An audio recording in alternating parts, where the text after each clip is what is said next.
Hi, thank you for watching Dig Into China. I'm Dong Shang. Despite the Chinese Communist Party's record of oppression, U.S. corporate media outlets are parroting the authoritarian government's propaganda. Even in the midst of a pandemic, the CCP worsened through a cover-up. Many of those media outlets have financial ties to Chinese companies with intense oversight from the CCP.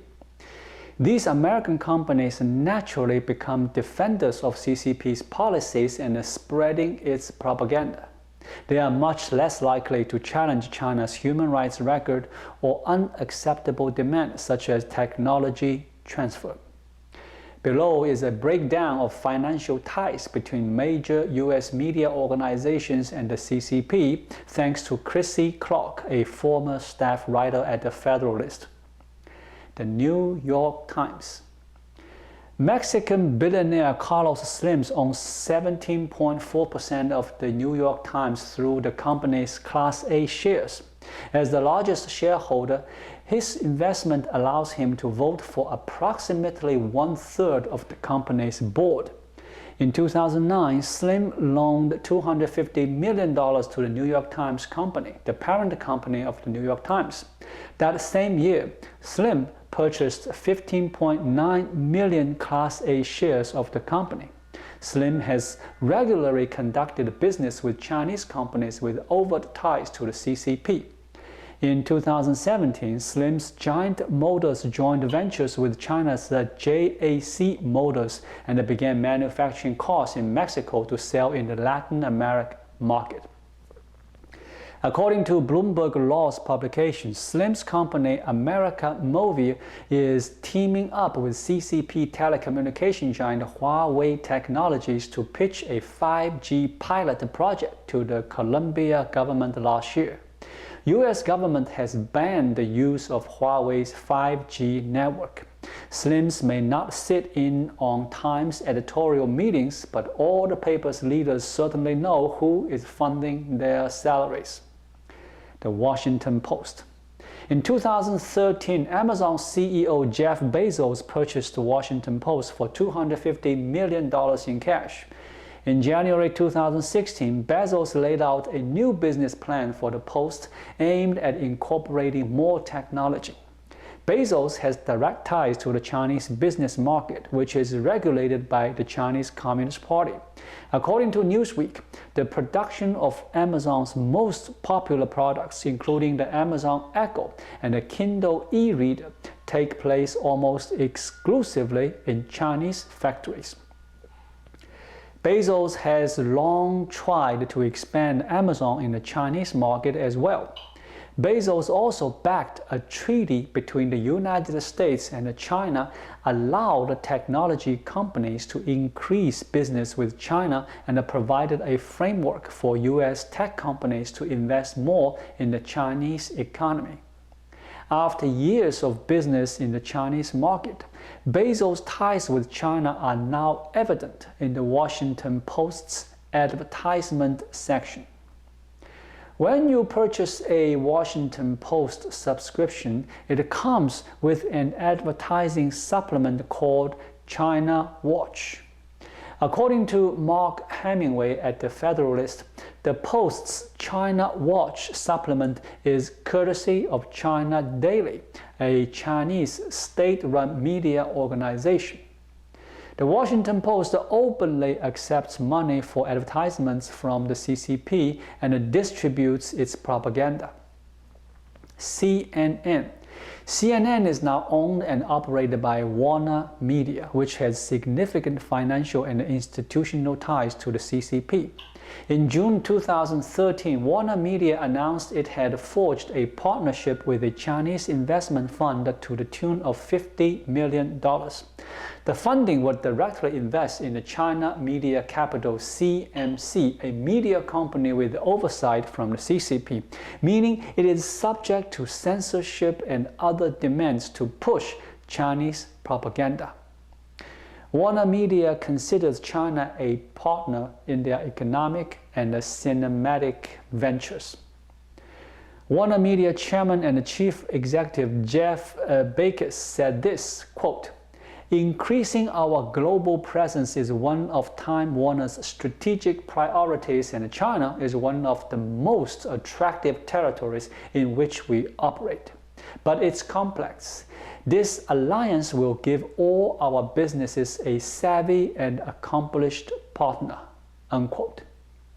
When American companies work with organizations such as China Media Capital, they are subject to China's use of its laws to advance its global objectives, including their cybersecurity law. This includes forced technology transfer, leaving companies and data subject to random searches from the CCP. Companies are also forced to build data centers in China, where the CCP can observe the data directly. CNN Worldwide President Jeff Zucker also has a connection with China. According to CNN, Zucker works internally with Turner Sports and is responsible for programming acquisitions, production, marketing, league relations, and sports advertisement sales. Turner Sports works directly with the NBA to broadcast games in China. A Fox News Tucker Carlson Tonight clip shows CNN singing praise for China over the coronavirus pandemic. In the clip, CNN anchors praise China for sending ventilators and masks to Europe while blaming the Trump administration for alleged poor leadership over the pandemic. In late April 2020, CNN published a story praised China's model of control, parroting Chinese media's claims that the country sufficiently control of the virus, while downplaying the CCP's role in spreading COVID-19 to the rest of the world. MSNBC and NBC. Both MSNBC and NBC News are operated by NBC Universal, a company with extensive financial ties to the CCP. In November 2010, NBC signed an agreement with China's state-run media organization Xinhua to establish a business cooperation in international broadcast news. This was the latest market expansion by the CCP into American media. Since the signing of the business deal, the U.S. State Department identified Xinhua and 5 other Chinese state-run media organizations as foreign missions. They have been identified as direct CCP operations and do not function as independent news outlets. In 2015, NBC Universal agreed to license the Chinese tech company Baidu's new video network platform iQIYI, which is listed on the Nasdaq and, thanks to NBC, advertises in Times Square in New York City. Finally, CMC Capital Partners, a Beijing investment group with financial and technological oversight from the CCP, acquired full ownership of NBC Universal's Oriental DreamWorks. According to The Hollywood Reporter, NBC Universal gained a 45% stake for a steep $3.8 billion. ABC. The most obvious business ties between the ABC and China are through their ventures with Walt Disney and ESPN. Both companies have deep-rooted financial stakes in the Chinese economy controlled by the CCP. In November 2009, the Chinese government approved plans to create a Disney World theme park in Shanghai. After construction was completed, Disney only retained 43% of the property, while the Communist Party-controlled Shanghai Shendi Group took the remaining 57%. ESPN, another entity of ABC, was caught doing the bidding of the Chinese government in October 2019.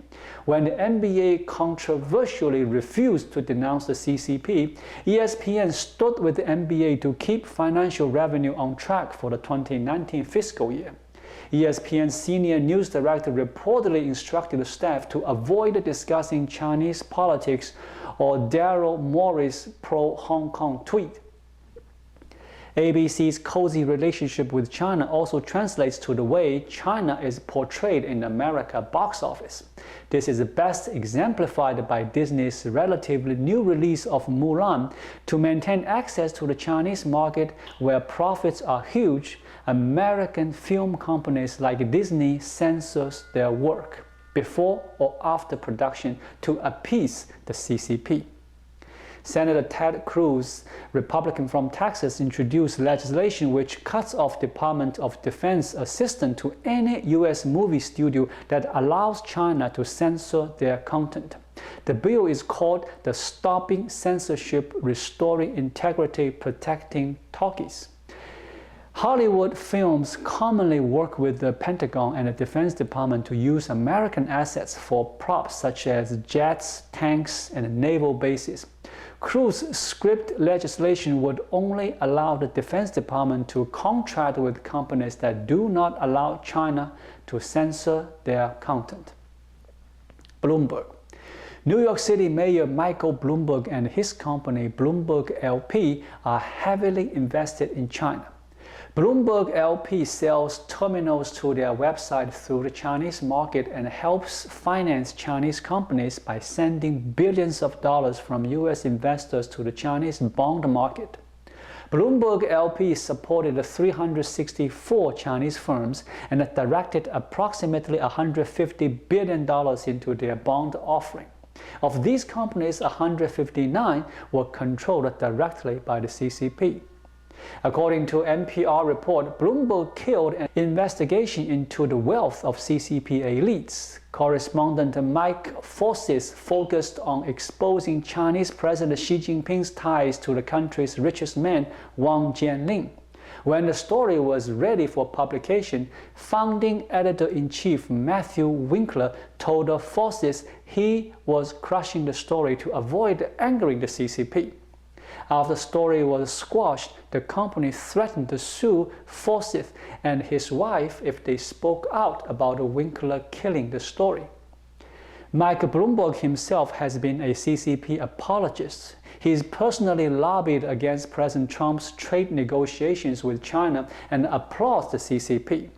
Bloomberg claims Xi Jinping is not a dictator. He was reportedly said, I quote, "The Communist Party wants to stay in power in China and they listen to the public. Xi Jinping is not a dictator. He has to satisfy his constituents or he's not going to survive."